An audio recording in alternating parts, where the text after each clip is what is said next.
Tom Major was saying to us moments ago was that when he was the chief of the Capitol Police, there would be demonstrations about all sorts of things, whether it was abortion or Israel-Gaza, but the demonstrators didn't see the Capitol Police as being on the other side of it. Now, we have seen issues, including in Minneapolis, where the citizenry and the police were at odds with each other. But this is the complicating factor here. This isn't the public mad about something and the police in between. This is the public mad at these officers, these federal officers. Correct, and it's the distrust of the federal government in the wake of the Renee Good shooting and killing.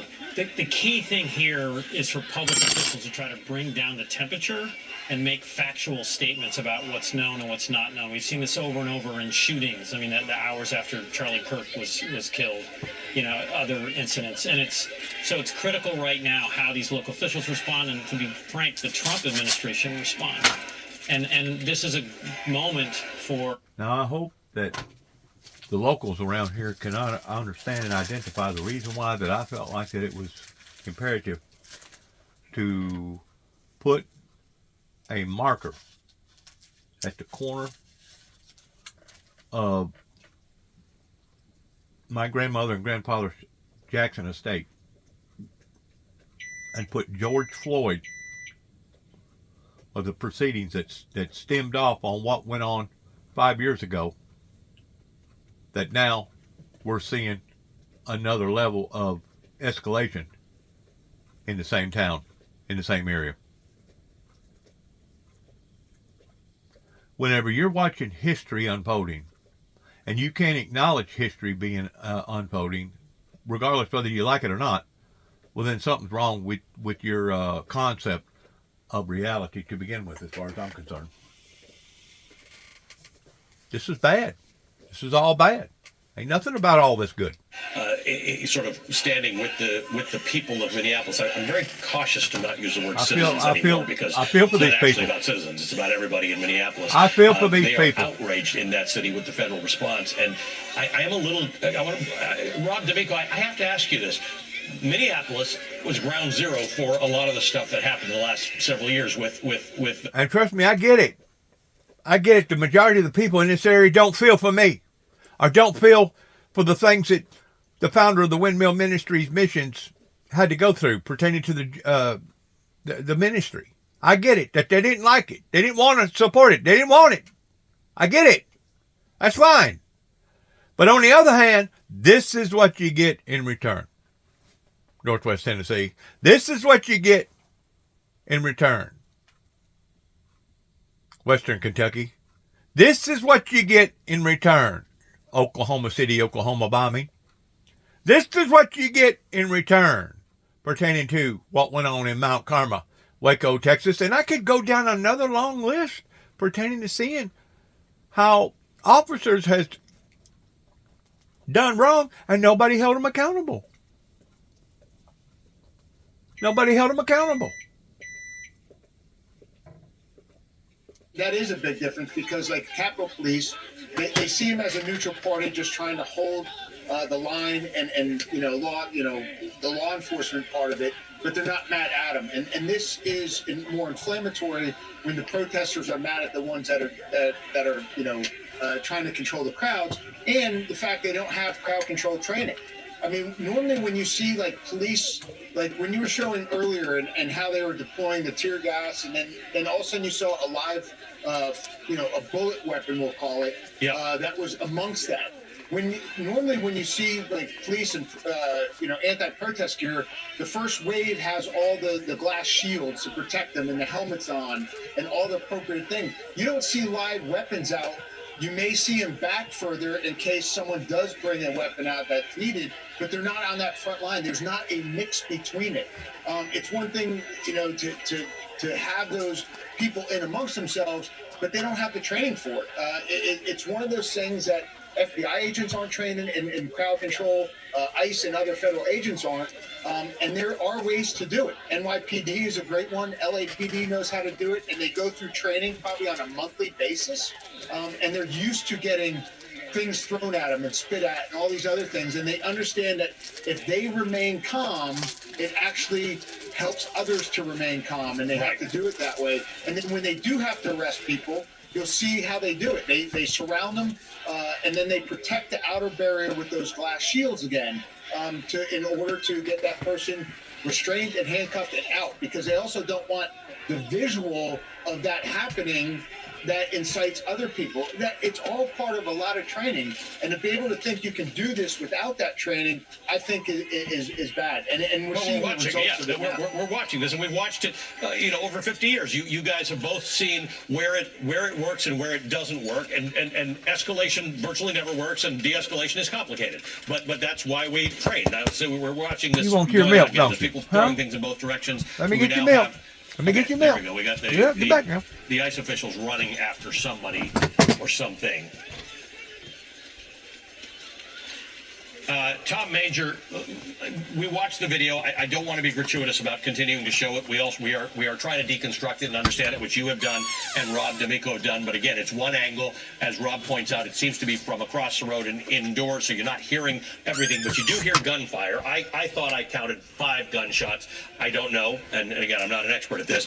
That said, the DHS said that the person who was shot was armed. You big old baby. We don't have detail as to whether they had a gun or they took someone's We gun. You guys outside both the discussed snow. that. We also town don't out there. know the gunshots we heard. We have no idea of who fired what at whom. Would you agree with that? Baby. Here you go. There you go. All of that. In fact, we don't even know what kind of weapon it is. They say that the individual had a weapon. Could be a knife, could be a gun. We don't even know what kind of weapon that they're referring to. So this is there's so many things that we don't know about this. But I have to go back to what Rob was talking about earlier, and that is watching the tactics and how ICE is handling these demonstrations. And it goes back to a question, Ali, that you had earlier. Where's MPD? Where are the state police? Why aren't they assisting? I'll tell you, I haven't spoken to Chief O'Hara. MPD is not there because they don't have the people. They are woefully understaffed. There are about 300 officers under the staffing where they should be. And so when things like this happen, it's very difficult for them to deploy, 100 officers or more to try and become a barrier between the crowd and what the crowd is upset about. In this case, it's certainly about the shooting. It's certainly about it, but it's about ICE as well. So ICE is almost forced to do this on their own.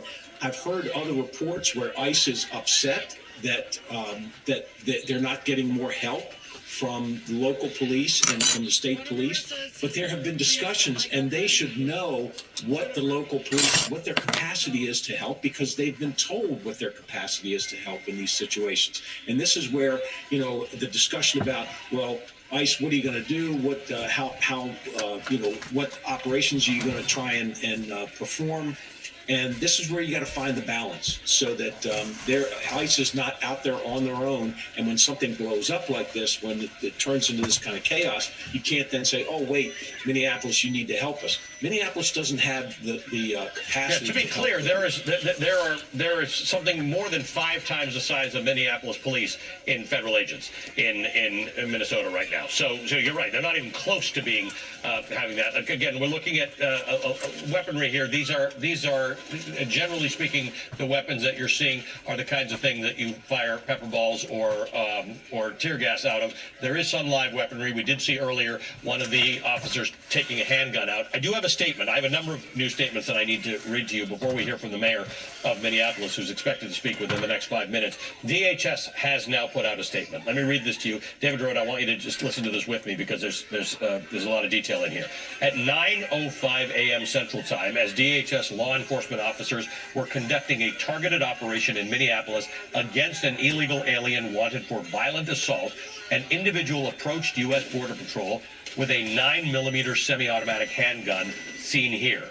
The officers attempted to disarm the suspect, but the armed suspect violently resisted. More details on the armed struggle are forthcoming. Fearing for his life and the lives and safety of fellow officers, an agent fired defensive shots. Medics on scene immediately delivered medical aid to the subject, but the subject was pronounced dead at the scene. The suspect also had 2 magazines and no ID. This looks like a situation where an individual wanted to do maximum damage and massacre law enforcement. About 200 rioters arrived at the scene and began to obstruct and assault That law be the enforcement case? Maybe on the guy, scene. maybe it Crowd was a control justifiable measures were killing. deployed I for don't the know. safety of the public and law enforcement. The situation is evolving and more information is forthcoming. Hold your thought on that for a second.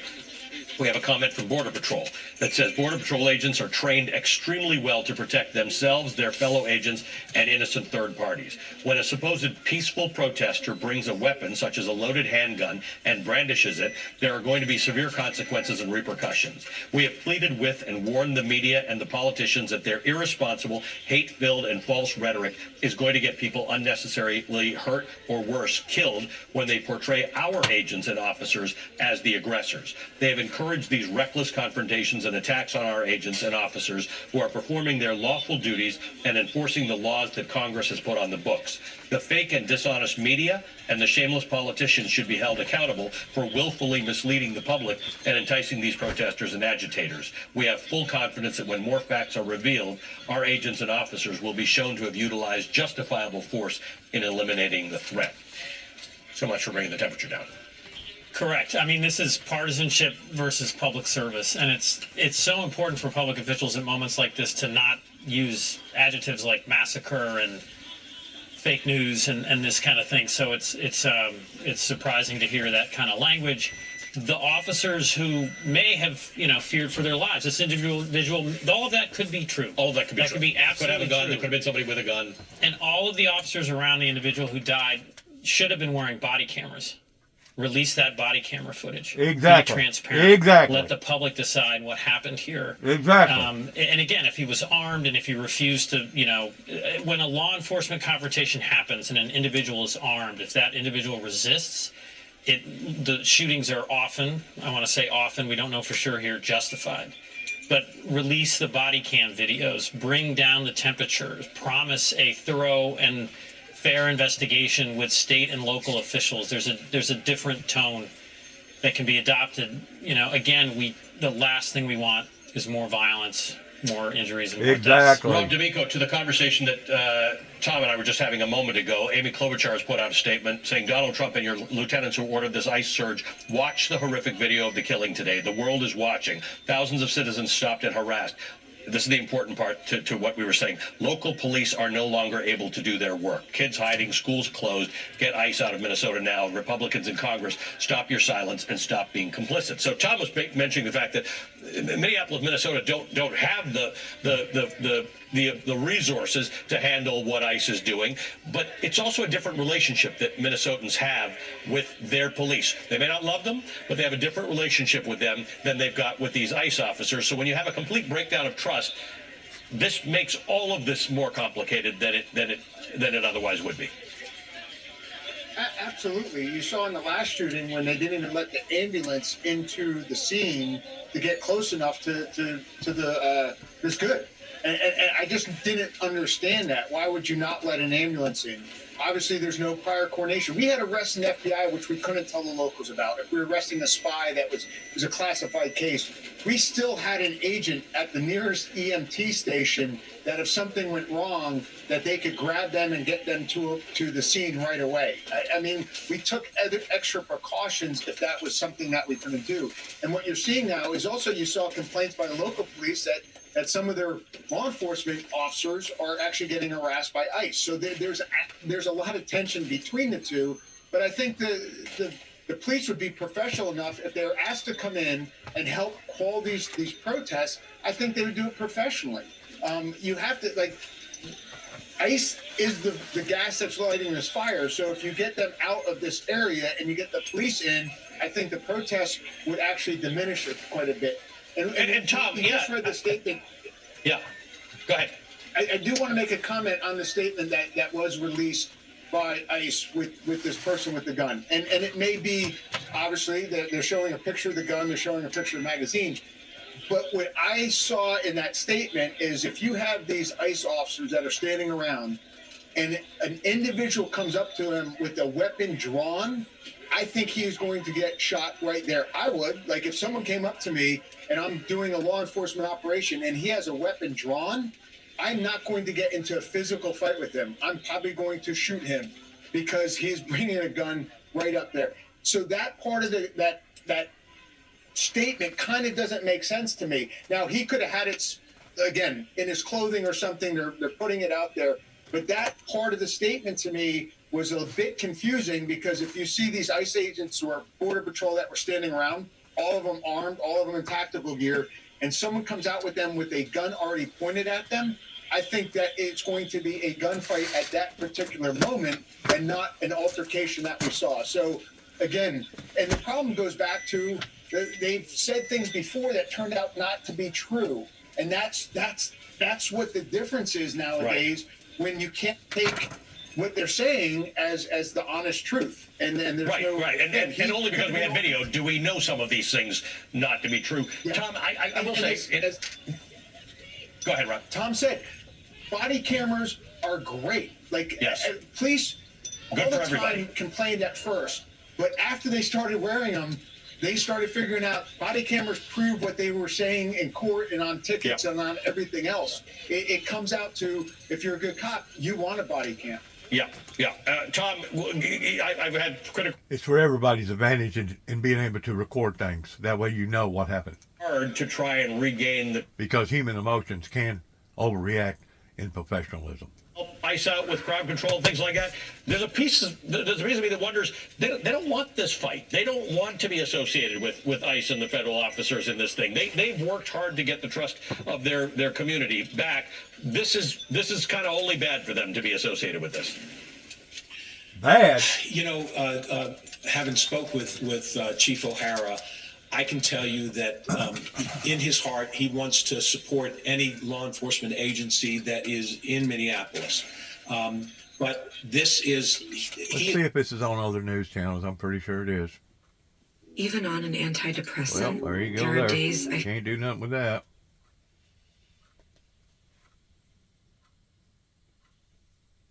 Okay, it's on this box. Of immigration enforcement action that's taking place, that hundreds of people will immediately show up and surround these federal agents whenever this happens. And we are seeing that to the extreme here as word is spread about this shooting, of how quickly people have amassed here and how much they are continuing to show up. Well, tell me about that, Garrett, because you've been on the scene for a bit now, and the numbers, look like they're they're into the hundreds now. Where did this start, and how much has it grown? Yeah, well, we know that within 30 minutes of this shooting happening, that there were more than 200 protesters on the scene. When we got here less than an hour after, that had quickly grown to probably more than 500. And now we're well beyond that in terms of each intersection. As we're going around and looking just through the two intersections that I can see from here, that we are easily in the hundreds of people. And this has happened so quickly. And what we will see is when these type of events happen, when there's been immigration enforcement operations, is that even as federal agents try to move and get out of that area, is that activists will do what they can to block that movement and trap those officers in. And that is why so many federal agents have been sent here, is to allow those operations to continue. What we're seeing here is you have state police that do not have the same kind of numbers that the federal agents do on the ground here, that are now trying to face off with these hundreds of protesters that are out here in the wake of this shooting. So that's what we're going to be seeing going forward, is our state police going to be able to handle these crowds, this pushback that they're getting, or is this going to be a situation where the federal forces need to step in to get this back? Wow. And then even further from that, does it reach a point where the National Guard is needed to be brought in? I think that's a great point that you're making, and the question is, why don't we see more state police? Why don't we see more state help? And of course, state police respond to and are directed by the governor of the state, and that is Tim Walz. This is what you see on the screen right now. The number of state police officers you're looking at right now, that is what Tim Walz has sent to help federal authorities control the situation, control the chaos, get it under control. That's all they've got to work with at this hour, and you're watching protesters grow by the numbers, minute by minute. Sad. Super, super sad. Super sad.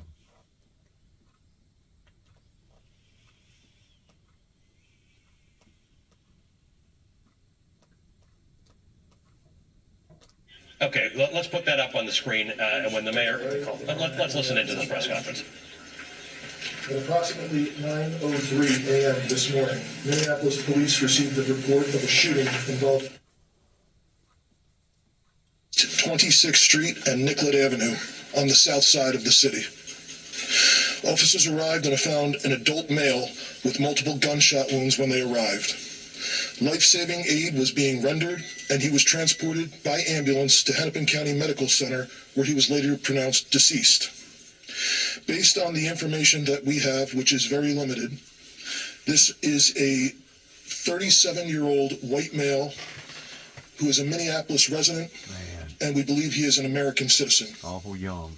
We have not been told any official reports of what has led up to the shooting, but we have seen the video that is circulating on social media.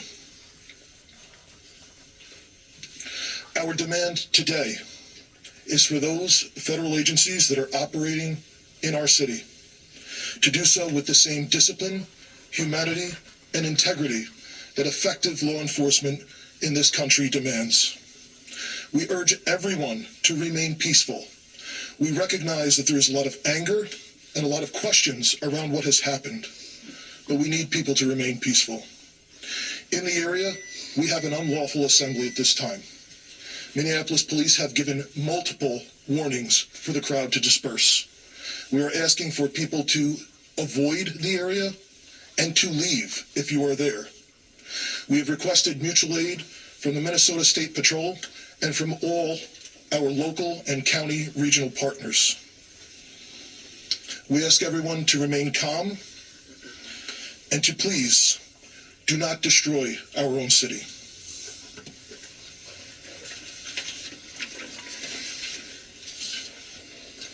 I just saw a video of more than 6 masked agents pummeling one of our constituents and shooting him to death.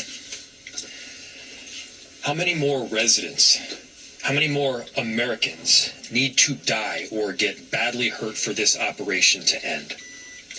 How many more lives need to be lost before this administration realizes that a political and partisan narrative is not as important as American values? How many times must local and national leaders must plead with you, Donald Trump, to end this operation and recognize that this is not creating safety in our city? As you'll hear from Director Sayer in just a second, we have seen these kinds of operations in other places, in other countries, but not here in America. Not in a way where a great American city is being invaded by its own federal government. I'm done being told that our community members are responsible for the vitriol in our streets. I'm done being told that our local elected officials are solely responsible for turning down the temperature. Just yesterday, we saw 15,000 people peacefully protesting in the streets, speaking out, standing up for their neighbors. Not a single broken window, not a single injury. Those peaceful protests embody the very principles that both Minneapolis and America was founded upon. Conversely, the mass militarized force and unidentified agents who are occupying our streets, that is what weakens our country. That is what erodes trust in both law enforcement and in democracy itself. So to everyone listening, stand with Minneapolis. Stand up for America. Recognize that your children will ask you what side you were on. Your grandchildren will ask you what you did to act to prevent this from happening again. To make sure that the foundational elements of our democracy were rock solid. What did you do to protect your city? What did you do to protect your nation? This is not what America is about. This is not a partisan issue. This is an American issue. This administration and everyone involved in this operation should be reflecting. They should be reflecting right now and asking themselves, what exactly are you accomplishing? If the goal was to achieve peace and safety, this is doing exactly the opposite. If the goal was to achieve calm and prosperity, this is doing exactly the opposite. Are you standing up for American families right now? Or are we tearing them apart? The invasion of these heavily armed masked agents roaming around on our streets of Minneapolis, emboldened with a sense of impunity, it has to end. This is not how it has to be.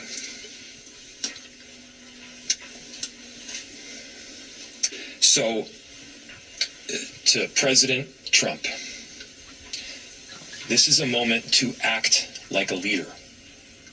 Put Minneapolis, put America first in this moment. Let's achieve peace.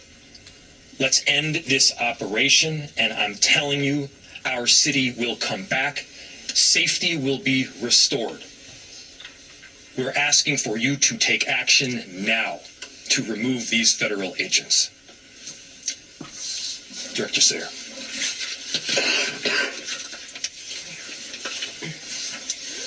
My name is Rachel Sayre, and I am the Director of the Emergency Management Department for the City of Minneapolis. I took this job to keep us safe because I live here, and this is my community. We are doing everything we can to mitigate the impacts of this terrible situation. The city's Emergency Operations Center continues to be activated, as it has throughout the surge in federal agents over the last few weeks. We are tracking impacts and coordinating the city's response to this situation, which is having profound repercussions in our community. I can't underscore enough how much Operation Metro Surge is impacting our city. Families with loved ones detained and those who are afraid to be in public lest they become targets need help accessing the most basic necessities like food, housing, and rides to school. Businesses are shuttering and our local economy is severely impacted, which means families are suffering, just as we were rounding a corner in our recovery. Many of our Minneapolis residents, my neighbors, my friends, my community members, are ceasing participation in public life, afraid to even go to the doctor. Wow. In response, the city enterprise continues to utilize our entire emergency apparatus. That means staff across departments, often around the clock, are putting their regular jobs on hold in order to respond to the impacts of Metro Surge. I want everyone to know there are numerous resources available to community members right now. We have mental health help available. We have food assistance, housing and rental assistance, legal help. We are sharing information about what to do if you are exposed to tear gas, pepper spray, or other chemical agents. And the state AGs and ACLU are collecting reports of rights violations. You can access these resources on the city's virtual resource center at minneapolismn.gov/ICE. Please share this information with your neighbors. We have help and we want you to be able to access that. My background is in international humanitarian response in conflict zones in Yemen, Haiti, Syria, Iraq, and Ukraine. What I've seen here is what I've seen there. A powerful entity violently and intentionally terrorizing people, making them afraid to go outside so they can't earn a living, so that kids are forced out of school. This has a lasting generational impact. People can't plan a single day of their lives because they don't know who is around the corner and if their family member or neighbor is about to be taken away. In these times, you see both the best and the worst. The worst is the terror and the feeling of helplessness. The best is will continue to be our community's response. the way we are showing up for each other, that is in the absolute worst of times. We're showing up for each other in the absolute worst of times. I'll turn it back to the mayor. Thank you. Showing up for one another in the worst of times sounds to me like the best We'll time. open it to questions. We are seeing an incredible volatile situation unfolding right now around that scene. Is there any communication right now with local federal law enforcement or cooperation? Where do those efforts stand to try to calm what's going on down there right now? Yeah, I'll turn it to the chief to answer.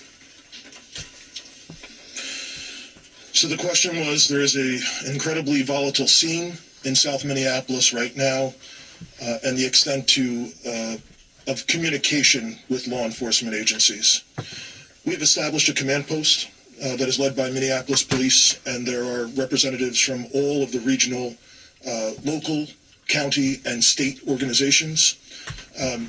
We have had communication with Homeland Security, but they have not been able to provide us any specific details around the incident itself. They're loving on you. Come on.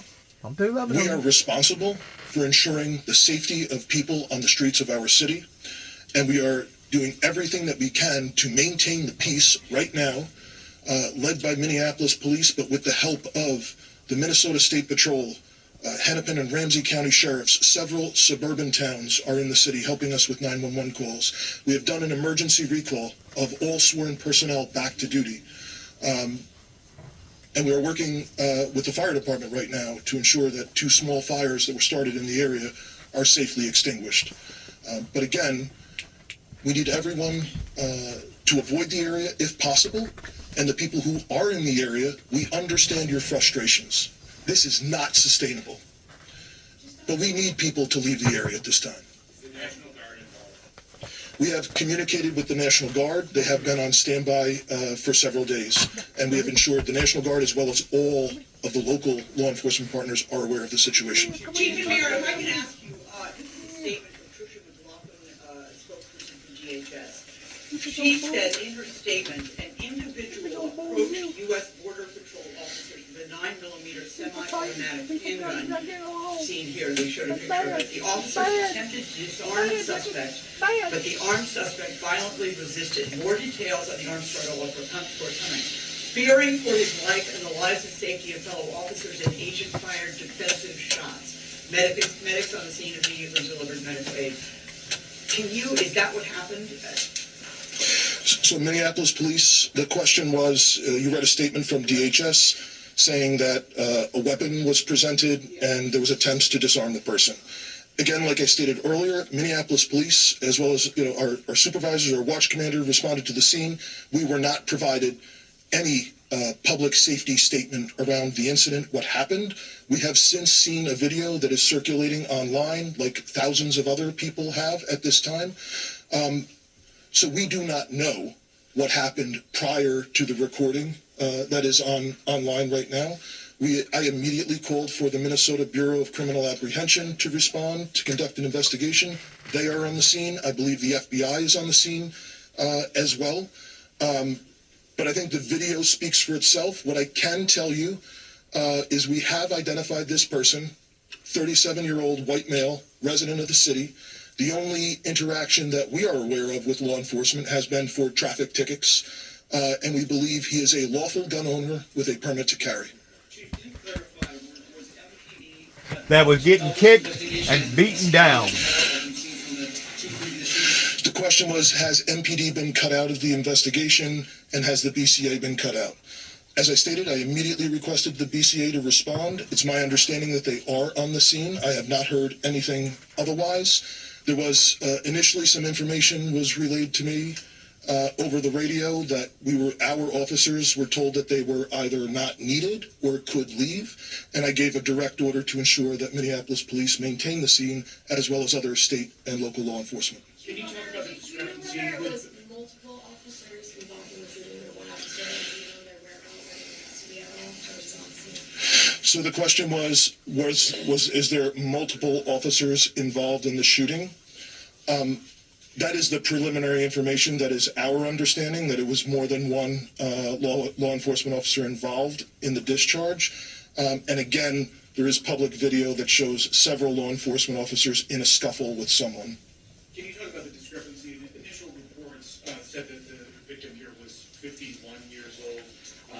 The information that you have, where's that from? So the question was, the initial reports said the victim was 51. The information that I have is we sent Minneapolis police officers to the hospital with the individual who was shot, and they have since identified that person. Do you have the name of the individual who was shot? I do, and I'm not releasing it. Are you able to talk, have you been able to talk with top ICE and Border Patrol officials to ask them to please be in on this, or have you talked to them, or have you been rejected? The question was, have we talked with federal law enforcement to be in on this? We have had conversations with Homeland Security Investigations this morning. We are told they do not have any information to share at this time, but we will attempt to maintain those communications going forward. You believe that? Do you believe that? You believe that they have no information to share at this time? The question was, do I believe that they have no information to share at this time? I don't know if the individual that we were in contact with would or not. This is a Saturday morning, and just like it was for us, it was a scramble to do an emergency recall and to get people to the scene. All right, thank you guys. We'll have more information if we get any later throughout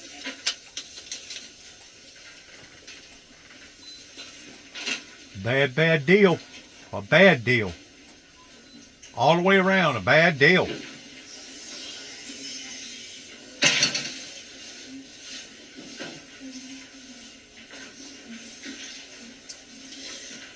Okay, everybody, 8 minutes past the top of the hour. This is Alex Witt here at MS Now headquarters in New York City. Just want to let all of you know what we've been listening to.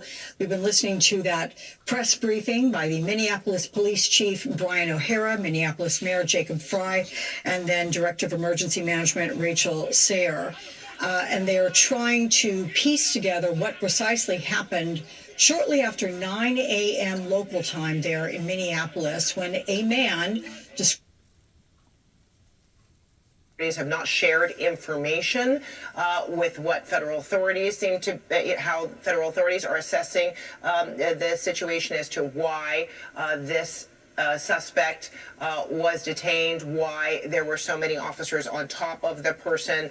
You heard the mayor describe it as very unsettling, saying to see a number of people on top of this suspect pummeling him is how he described it. 6 masked agents pummeling the resident and then shooting him to death. So a lot of unanswered questions, but that's the assessment they were getting thus far from city authorities, who again are underscoring they're not getting the cooperation with federal authorities. CNN's Jamon Prokopets is with us now to explain kind of the background for what is now a second deadly shooting taking place there in Minneapolis involving federal authorities.